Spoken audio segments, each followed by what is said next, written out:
Imagine being condemned to wander the wilderness for 40 years. An entire generation told they would walk until their bones turned to dust. Blood on the grass won't wash away. Undetected footprints hidden in the mud. Espionage. It's the oldest form of warfare. Before soldiers and swords, there were spies and the lies they tell. We picture spycraft as a modern game of satellites and dead drops, but the basic rules, they're ancient. And maybe the most disastrous intelligence failure in history wasn't some botched CIA operation. It was a mission from 3,000 years ago, and its fallout serves as a masterclass in what happens when agents lose their nerve. This is a story of 12 spies, one catastrophic report, and a lie that led to 4 decades of punishment.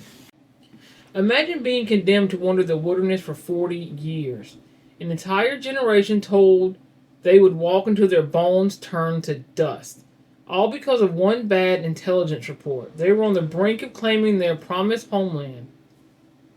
But it was snatched away, not by an enemy army, but by the fear in their own hearts. A destiny denied, a future erased, all because of a few good men got scared. The story comes straight out of the book of Numbers, but it reads like a declassified intelligence brief. The mission was straightforward, a simple recon mission into the land of Canaan. The commander, Moses, handpicked 12 of his best guys, one leader from each of the 12 tribes of Israel for the job. Their orders were specific.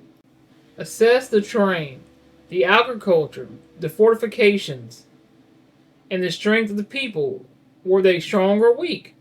Few or many? Was their cities just camps or heavily fortified? For 40 days, the spies moved like ghosts to the target territory, gathering intel.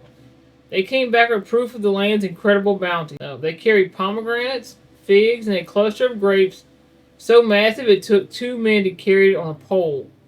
They confirmed the initial intelligence. It was indeed a land flowing with milk and honey. The mission itself, textbook success. But the debriefing, that's where it all fell apart. The second those spies opened their mouths, the fate of an entire nation was sealed.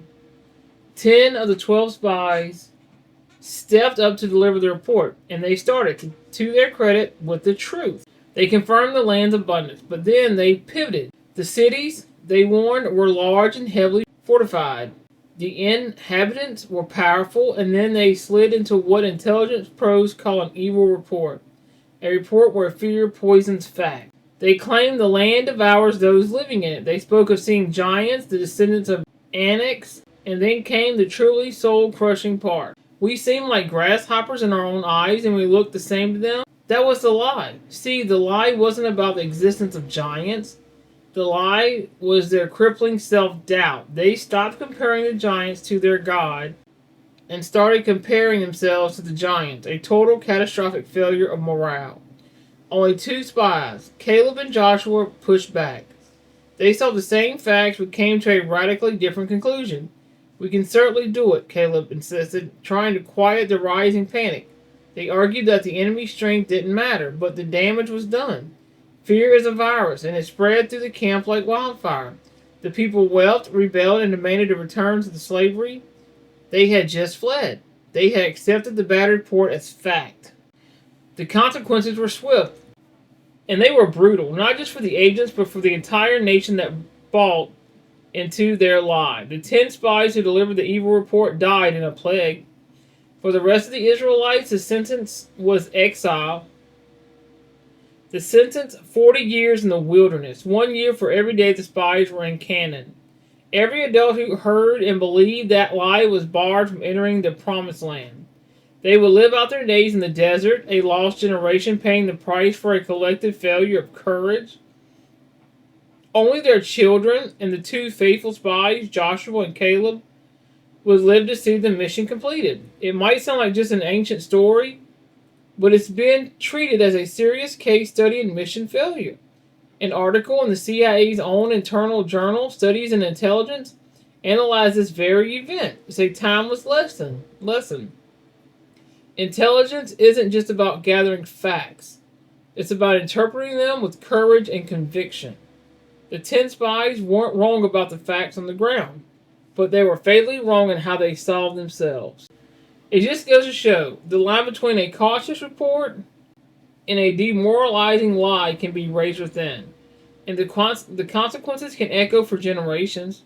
If you love digging into the moments in history that were decided by spies and the stories they told, you know what to do. Subscribe and ring that bell for more. In the end, the story of the 12 spies is a stark reminder that the most powerful weapon in any conflict isn't a sword or satellite, it's belief. The 10 spies saw only obstacles, the two saw opportunity. The report presented two different versions of reality, and the nation chose to believe the one rooted in fear.